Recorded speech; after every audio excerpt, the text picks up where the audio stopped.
Welcome to another episode of the HoopsHype podcast. My name is Alex Kennedy, and joining me today is the editor of RocketsWire.com, Rahul Lal. Rahul, how you doing?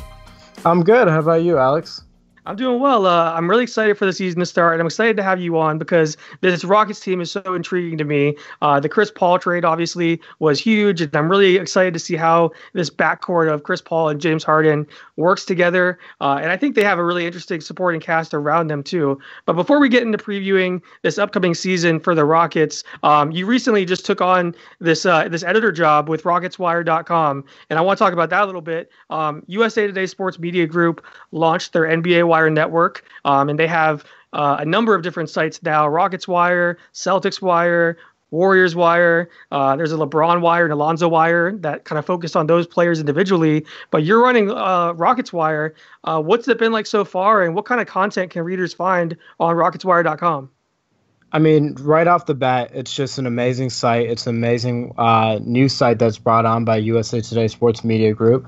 And what's really cool about it is that it's all Rockets content all the time. And so you hear everything. So far, we've done, community news that's stemming from how the team is working on Hurricane Harvey. And earlier today, an article about the new owner, Tillman Fertitta, who has, already opened up his casino in Vegas to the victims of the Las Vegas shooting for meals and, lodging. And then aside from that, we're getting analysis, we're getting, predictions, we're getting things to look forward to. It's a lot of everything. It's, instant updates.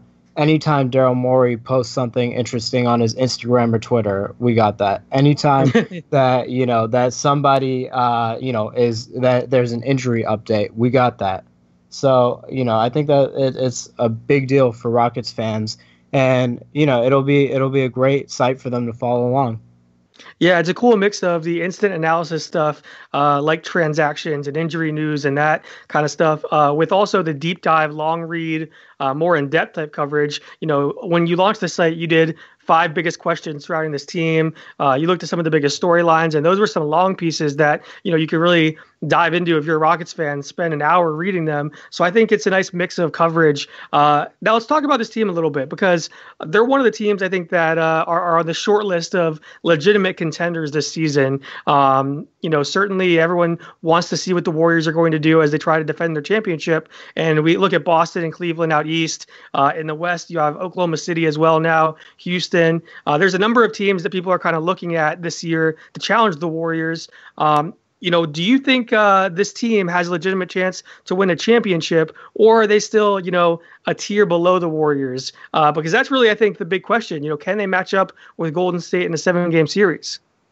Right. I mean, personally, I think that nobody is on the tier of the Warriors. That being said, I do think that this team has the potential to play their way into that role, because it's a beautiful thing when you watch chemistry come together in the NBA. We've seen it with so many teams in the past. We've seen it with the Bostons of the world, back in 2008. We saw it with Miami when they got it together. We've seen it with so many different teams. And to see that actually come together, you see teams, play essentially kind of better than they are. And that's not a shot at any team, but rather it's just something incredible happening with the team. And so I think the chemistry between guys like Chris Paul and James Harden, if that can click, I think, they have a little bit of a 3-headed defensive monster on the wing in Trevor Ariza and PJ Tucker and in Luka Mbamute. So, I mean, when you add those guys in, you add in development from Clint Capella. Capella's actually gotten a bit bigger. I mean, we already saw his development last year skill-wise. So, I mean, I think that the possibilities are really, really great. And you bring in, or you still have Eric Gordon. You still have Ryan Anderson. I think that this team really can be there. I do think that they're still ahead of Oklahoma City, just because I do have some worries about how that chemistry is going to fit, how the egos may collide, and so I think that they are the biggest threat to the Warriors right now. I would agree with that. We recently previewed the Thunder season, and for a podcast, and I kind of had the same thought as you. As you look at the Thunder and all those guys need the ball in their hands to be successful, and it's hard to imagine. It's kind of hard to imagine them coexisting. Now, I look at this team in Houston, and Mike D'Antoni has been able to win and make point guards that were just average look amazing throughout his career. Last year he put James Harden at point guard for the first time, and we all saw what Harden was able to do. And obviously Harden's extremely talented, but my point is Mike D'Antoni is kind of a point guard whisperer. So if anyone can make this work, I think it's him, with Paul and Harden in the backcourt. How do you see those guys coexisting? Because they do need the ball in their hands to some extent, especially Harden, but I think Paul is more of a facilitator. He's someone that is going to make his teammates better. If I'm Ryan Anderson and Trevor Ariza and Clint Capella and PJ Tucker, I love the fact that I'm playing alongside this backcourt, because I don't think there are guys that are going to be selfish at all. I think they're going to be guys that just make their teammates better. Absolutely, and that's what we've seen from interviews, from training camp. We've just seen Chris Paul and James Harden. They want to get their guys involved. I don't think that there's an issue here, because first and foremost, we have to consider the fact that, hey, these guys wanted to play together. Chris Paul chose Houston. It's not a trade where Paul George is, shipped off to a team, or, Carmelo opens up his list. It's not any of that. Chris Paul wanted to be a Houston Rocket. He wanted to go and play with James Harden. So that's the first thing that I think of, that I think a lot of people overlook, is that they wanted to be together. The second thing is that these two guys are outstanding at just about everything that you have to do in a Mike D'Antoni system. They're great at playing at his tempo. They're great at shooting from anywhere and scoring from anywhere. They are obviously exceptional passers. I mean, James Harden was what didn't he lead the league in assists? Yes, so he did. And obviously we know Chris Paul's playmaking ability, and so to have those two guys able to set up the offense. And I believe that actually Chris Paul, from my understanding, is going to be doing a little more off-ball work. And so then James Harden. And that's actually very exciting, because the way that you'd have to guard Chris Paul off the ball is almost as confusing as trying to guard him on ball. And so... Yeah. Right. That's one thing that hasn't been talked about a lot, because I think always throughout Chris Paul's career, we've talked about, man, I want to see him score more. I want to see him be more aggressive. That's kind of been the thing that you've heard people say, and even some of his teammates say. So it's going to be interesting now playing with a ball handler like James Harden, if that unlocks that side of Chris Paul. I think, I was editing one of your posts the other day, and, Chris Paul had a number of quotes in there talking about playing off ball, and he almost sounded giddy. He was like excited that he was able to run to the corner and, play off the ball and be a part of the offense that way, because that's completely new to him. I mean, his exact words were, "It's a luxury." I mean, to have a guy who I think he said it was unbelievable too. Yeah. To have a guy who has that passion, it's he's been in the league for so long, and he just fell in love with basketball all over again playing for Mike D'Antoni. I mean, that right there is something to get excited about. And also, not to mention, the bigs that they have, Nene, you look at Capella, who is an exceptional pick and roll player, and then you add in, obviously, how dangerous Ryan Anderson can be, who I think is quite an X factor this year. Having two guys in Chris Paul and James Harden to distribute the ball and run pick and rolls and, pick and pops with those guys in a D'Antoni system, I mean, I think that's absolutely dangerous at every level. And I think that they're just going to keep on hitting them. Even guys like Tariq Black, who was brought over just to be kind of a depth guy. I mean, he is athletic. He almost it's almost like a miniature version of a DeAndre and Chris Paul, pick and roll when you're going to watch them play. Yeah, I'm excited to see this team. You mentioned Chris Paul kind of falling in love with basketball again, how he's kind of fit with D'Antoni, that the fact that he chose Houston. Do you think this is going to be his long-term future? Could you see him, re-signing here and potentially finishing his career in Houston? Yeah, I can. I mean, obviously everybody wants to speculate on, the banana boat buddies and, what's going to happen. But honestly, I do think so, because it really seems like he's already taken to the community. He's already bought into the franchise.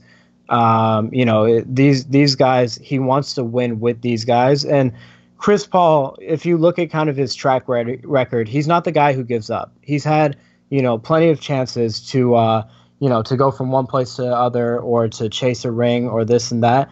This is his chasing a ring. I don't think that he has anything in mind other than I want to win a ring here. And this is the key theme that I've been hearing from Chris, from Trevor, from everybody around this Rockets organization is that this is a veteran team who expects to win a championship. Not that they think they can do it. They expect to win a championship. They expect to win it this year. They expect to come back next year. They expect to, and so they're all bought in. These are all vets. I do think that Chris Paul is here for the long haul, but to be fair, one of the things is that the NBA is the most unpredictable sport when it comes to free agency and trades, as we, saw this past offseason, but I'm fairly confident. Yeah, I mean, a few months ago, if you had said Chris Paul would be in Houston, people probably would have thought you were crazy. So you never really know, but certainly I think it's a good fit. And I think how this team performs will, kind of determine that as well and play a factor in that. If he doesn't work out with James Harden, if this core doesn't play very well, then, that's going to impact things too. Because like you said, this is his chance to chase a ring and compete for a championship. So they have to contend. They have to live up to the hype in order for him to want to stay, I think. But certainly I think the potential's there. I think Daryl Morey is a very good GM. So I think he'll continue to try to either land a third star or put other pieces around them to make them more successful, whether that's through trades, because we know every year at the deadline, Daryl Morey is active and making calls. Oh, yeah. At the whenever veterans start getting bought out, Houston's going to be one of those teams that they look at, I think, because everyone's going to want to play with Paul and Harden. I think you're going to be able to really get the ball in your hands and be able to contribute. So I think Houston is going to be interesting all season long. There's no question about it. I do want to get your thoughts on how this team has kind of worked in the community, because I think it's really cool. You did a great article on their reaction to Hurricane Harvey. As you mentioned, the owner has done a really good job supporting, victims' families and some victims in Las Vegas by opening up his casino and offering meals, offering lodging, really coordinating blood drives. It seems like this team is very active in the community. Chris Paul was kind of known for that in Los Angeles before, and before that, New Orleans.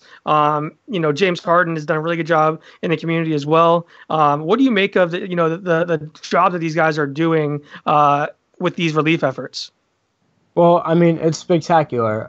When you look at this, well, first of all, backtracking, going back to Harvey, Houston got hit with this so hard, and it's something that has obviously affected people, but one of the things that they wanted to stress at the Rockets, that Chris Paul specifically wanted to stress, is that there are so many times that when you see one of these, a natural disaster or a tragedy in some form happen, it's relevant while it's on TV. It's relevant while people are actively in the process of suffering, but then the cameras go home.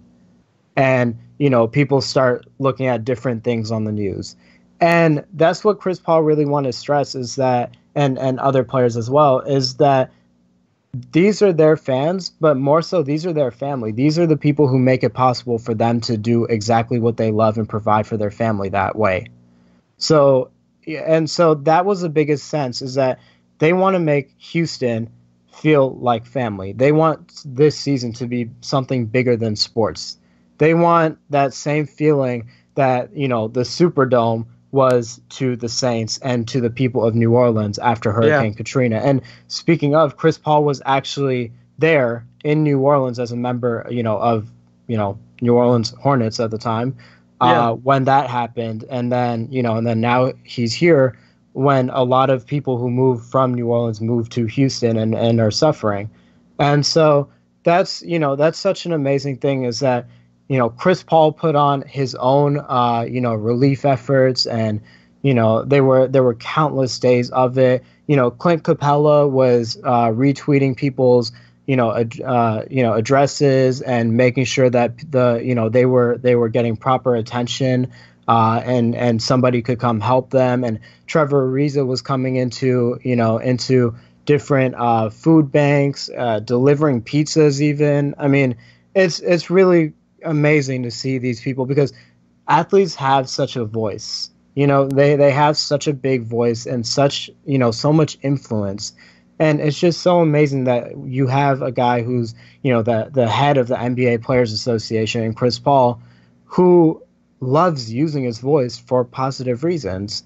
And it shows you that basketball is bigger than just a game. It's bigger than the court. It's bigger than records and championships and, the MVP trophy. I mean, at the end of the day, Chris Paul, it feels like, could almost care less as it pertains to these disasters going on. And so this team really is brought to you by the city of Houston. This team is really playing for the city of Houston. And it's not the city of Houston that they want to drive. They want the city of Houston to continue to help them drive, because it feels like that's their inspiration.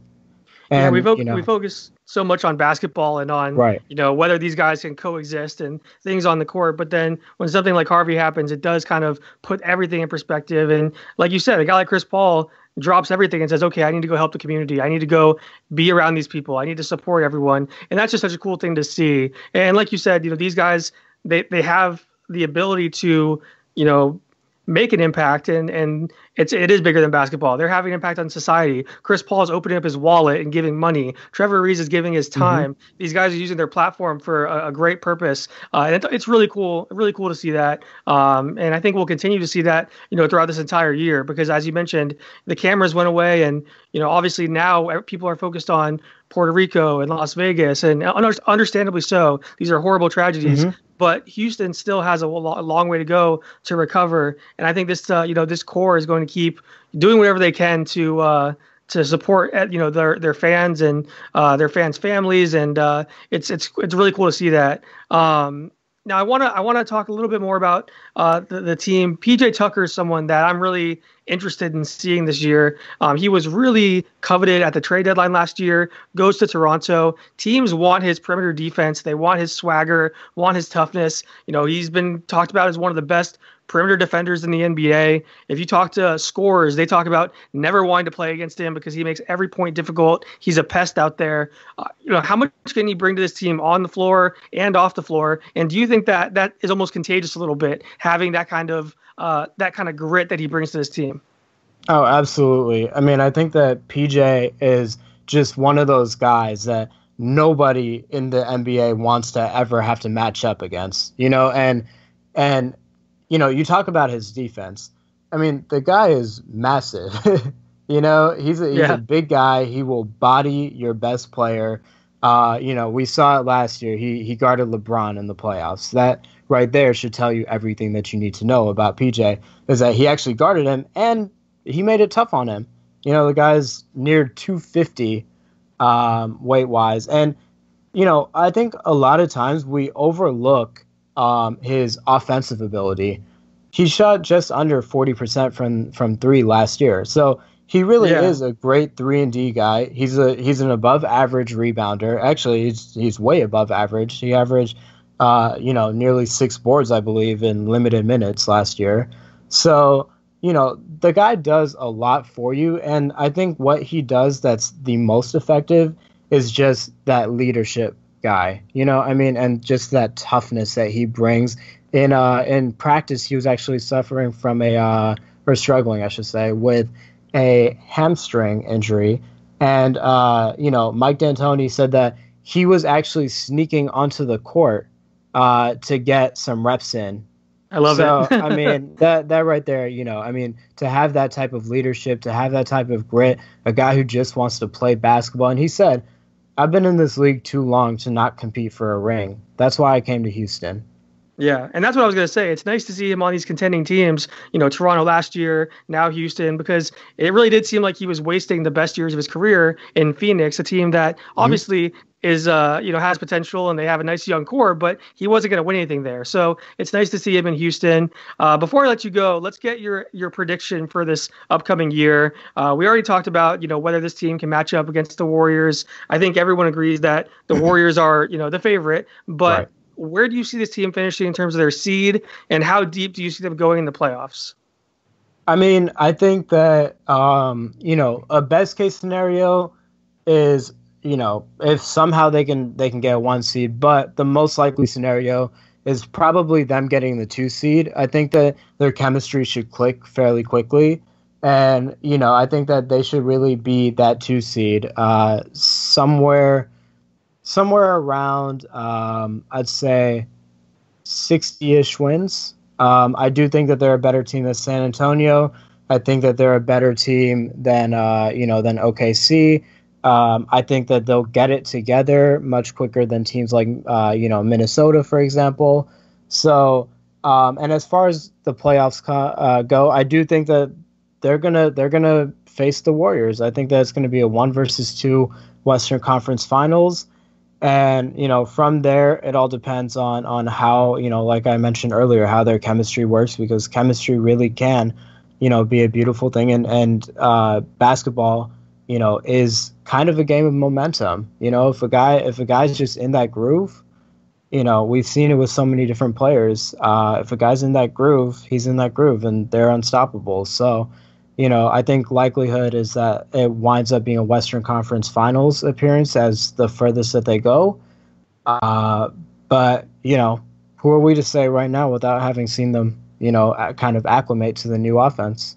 Yeah, exactly. That's what is going to be so much fun, watching them come together this year and seeing how they play. Golden State obviously has so much talent, but if you're a team like Houston, you have to put together, a team like this and hope that the Warriors stumble. They've kind of position themselves so that along with maybe OKC to be able to make a run in the Western Conference if for whatever reason the Warriors aren't healthy or they take a step back, and then I think they position themselves well for the future too. I think Paul could stay long term, and then obviously they signed James Harden to that extension, so this team's not going anywhere. They're going to be a contender that we're talking about for years to come. And great plug, we will be able to read all about them at rocketswire.com. So absolutely.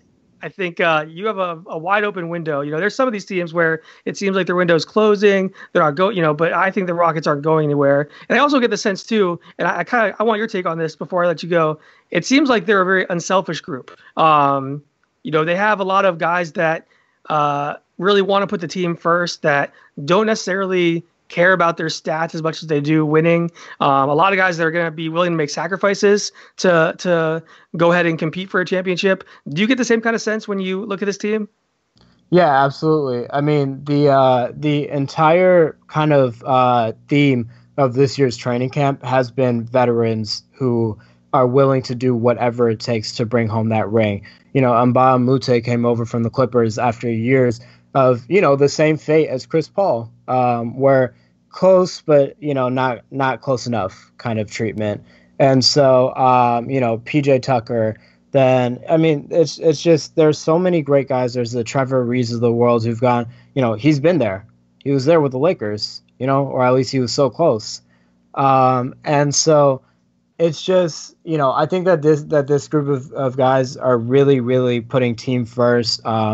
Minutes don't really matter, role doesn't really matter, stats doesn't really matter. I think that these guys just want to win. And when you have guys like Chris Paul and James Harden leading the push, and you have guys like Ryan Anderson and Clint Capella who are down low, who are just willing to take any role that they are asked, and you have a D'Antoni offense, which, if run right, is one of the most prolific offenses that we've ever seen in NBA history.